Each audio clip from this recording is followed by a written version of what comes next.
मऊसूत आणि तोंडात टाकताच विरघळणारी शेंगदाणा बर्फी तीही फक्त 10 मिनिटात कशी बनवायची हे आज आपण पाहणार आहोत। तर नमस्कार, मी प्रतीक्षा पुन्हा एकदा आपल्या सर्वांचं आपल्या लंबोदर किचनमध्ये मनापासून स्वागत करते। तर आज आपण अगदी योग्य प्रमाणात फक्त 2 साहित्यामध्ये बिना मावा, बिना मिल्क पावडर आणि बिना साखरेची शेंगदाणा बर्फी कशी बनवायची हे पाहणार आहोत।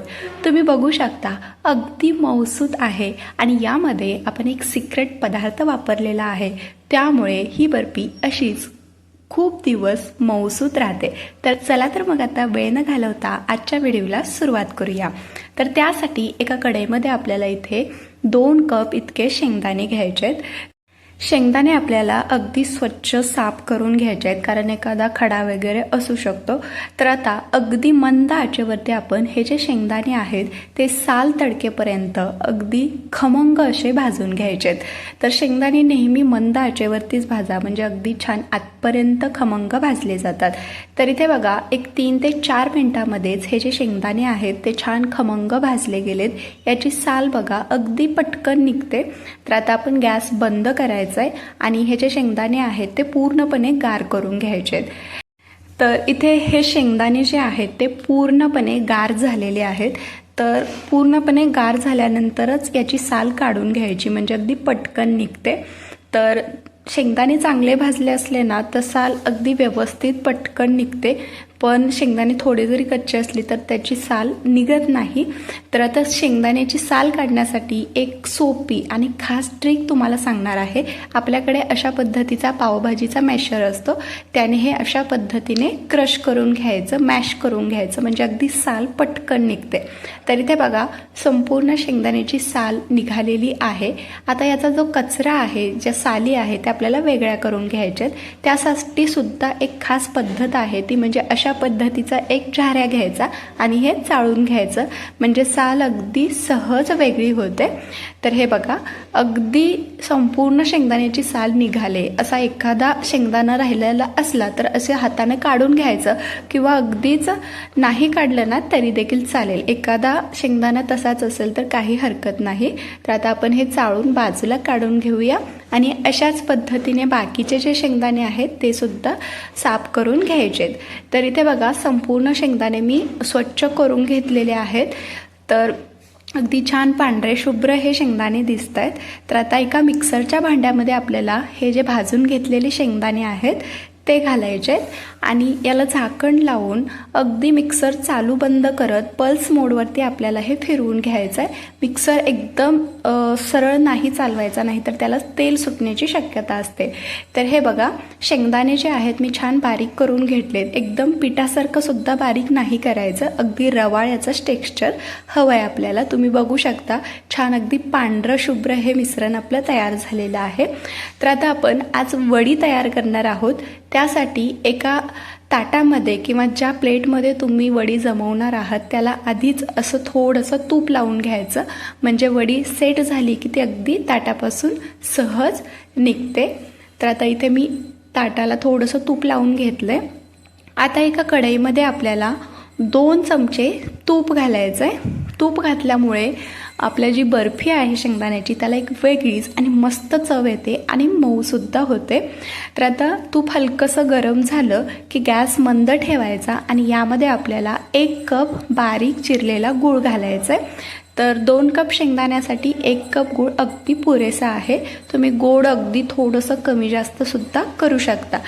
तर आता आपल्याला हा जो गूळ आहे तो पूर्णपणे विरघळून घ्यायचा आहे। तर लक्षात ठेवायचं गॅस अगदी मंद ठेवायचा, नाहीतरी गूळ जळण्याची शक्यता असते।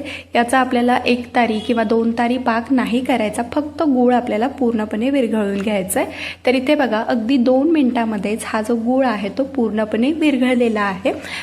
तर आता आपली ही जी शेंगदाण्याची वडी किंवा बर्फी आहे ती छान मऊ आणि तोंडामध्ये विरघळणारी होण्यासाठी काय करायचं आहे, यामध्ये आपल्याला 2 चमचे दूध घालायचं आहे। दूध घातल्यामुळे आपली शेंगदाण्याची वडी अगदी छान मऊसूत होते.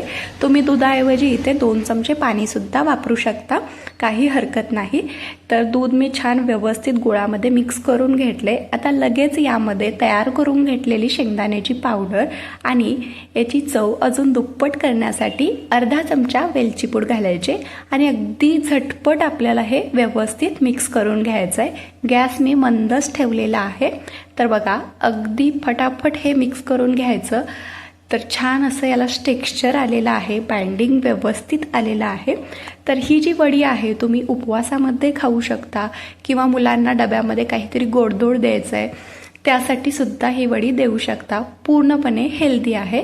तर आता गॅस बंद करायचं आहे आणि हे जे तयार करून घेतलेलं मिश्रण आहे ते आपण तूप लावून घेतलेल्या ताटामध्ये घालायचं आहे आणि हे जे उलताण्याला लागलेलं जे मिश्रण आहे ते अशा पद्धतीने चमच्याने काढून घ्यायचं, कारण गुळामुळे ते चिकटलेलं आहे. तर आता अगदी हलक्या हाताने आपल्याला हे पसरवून घ्यायचं आहे, सेट करून घ्यायचं आहे. तर मिश्रण जास्त गरम आहे त्यामुळे सुरुवातीला चमच्यानेच पसरवून घ्या आणि हलकंसं कोमट झालं की आपल्याला हे हाताने व्यवस्थित थापून घ्यायचं आहे. तर अगदी फक्त 2 साहित्यामध्ये झटपट ही वडी आपली तयार होते आणि चवीला म्हटलं तर ना खरंच अप्रतिम लागते.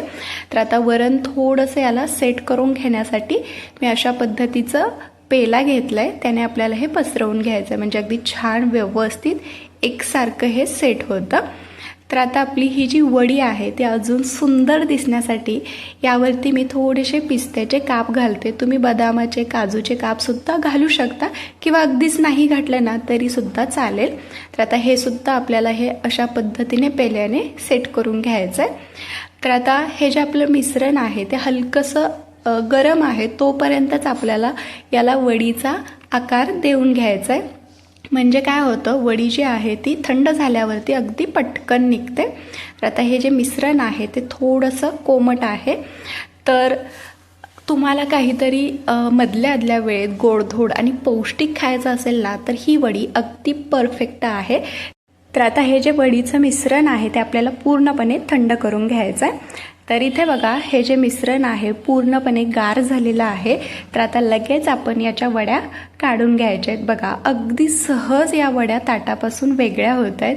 परफेक्ट वडी जमलेली आहे. अजिबात पाक न करता, साखर न वापरता आपण आज ही शेंगदाण्याची वडी किंवा बर्फी तयार केलेली आहे. अगदी छान, दिसायला जेवढी भारी दिसते ना तेवढी चवीला अप्रतिम आहे. तुम्हाला मी एक तोडूसुद्धा दाखवते. बघा, अगदी मऊसूत झाले, तोंडामध्ये विरघळते. तर या पद्धतीने तुम्ही देखील अशी शेंगदाण्याची वडी एकदा नक्की ट्राय करून बघा आणि आजचा हा व्हिडिओ तुम्हाला कसा वाटला हे सुद्धा मला नक्की कळवा.